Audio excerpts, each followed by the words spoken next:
দেশের সবচেয়ে বড় ও ব্যয়বহুল রূপপুর পারমাণবিক বিদ্যুৎ কেন্দ্র ঘিরে তৈরি হয়েছে দ্বিধা ও ধোঁয়াশা। মার্চেই উৎপাদনে আসার কথা থাকলেও এখনো শুরু হয়নি বিদ্যুৎ সরবরাহ।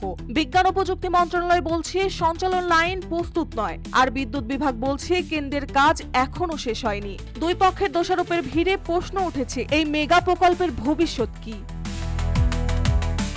দেশের ইতিহাসের সবচেয়ে ব্যয়বহুল প্রকল্প রূপপুর পারমাণবিক বিদ্যুৎ কেন্দ্র। প্রায় 1,13,000 কোটি টাকার এই প্রকল্পে রাশিয়ার বিনিয়োগ 93,000 কোটি টাকা। দুটি ইউনিট মিলে মোট উৎপাদন ক্ষমতা 2,400 মেগাওয়াট।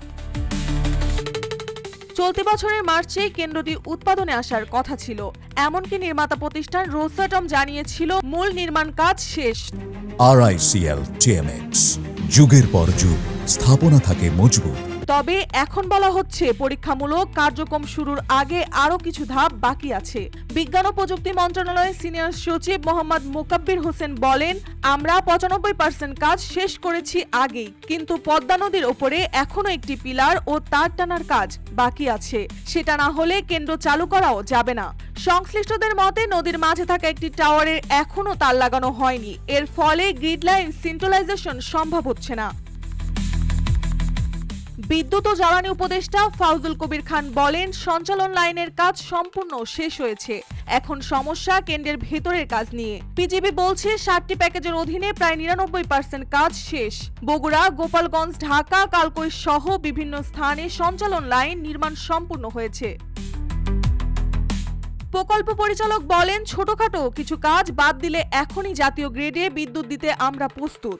পদ্মার ওপর একটি টাওয়ারের পিলার এখনো তৈরি না হওয়ায় এভাবেই অনিশ্চয়তায় ঘেরা রূপপুর পারমাণবিক কেন্দ্রের ভবিষ্যৎ। যদিও দুটি মন্ত্রণালয় বলছে তারা প্রস্তুত, তবে বাস্তবতা বলছে অন্য কথা। প্রকল্প সংশ্লিষ্ট অনেকে অলস সময় পার করছেন। কেবল সঞ্চালন লাইন নয়, চালুর আগে প্রয়োজন আন্তর্জাতিক মানের নিরাপত্তা, টেলিকম বিকল্প স্পিনিং রিজার্ভ কেন্দ্র প্রস্তুত, যা এখনো প্রক্রিয়াধীন। জ্বালানি বিশেষজ্ঞ শামসুল আলম বলেন, রাজনৈতিক স্থবিরতা প্রকল্পটিকে প্রভাবিত করছে, তবে আশা করছি অন্তর্বর্তী সরকার দ্রুত এই সংকট কাটিয়ে উঠবে। এছাড়া আন্তর্জাতিক অ্যাটমিক এনার্জি এজেন্সি বিভিন্ন ধাপে অনুমোদন ও 93 দিনের পর্যবেক্ষণের পরে বিদ্যুৎ জাতীয় গ্রিডে সংযুক্ত করা যাবে। সব পক্ষ প্রস্তুত দাবি করলেও বাস্তবতা বলছে রূপপুর প্রকল্পে এখনো নানা জটিলতা কাটেনি। ফলে কবে দেশের জাতীয় গ্রিডে প্রথমবারের মতো পারমাণবিক বিদ্যুৎ যুক্ত হবে তা এখনই নিশ্চিত করে বলা যাচ্ছে না। মার্জিয়া মৌ, রূপালী বাংলাদেশ।